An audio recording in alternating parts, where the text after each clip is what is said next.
ショート工業高橋です。本日は兵庫県の、神戸市兵庫区に来ております。今回はね、雨漏りがしてるっていうことで、調査に来ております。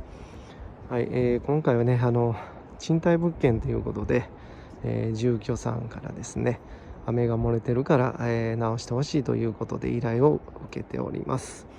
はい、ショート工業では、兵庫県内のね、屋根壁、塗装工事、を専門でやっております。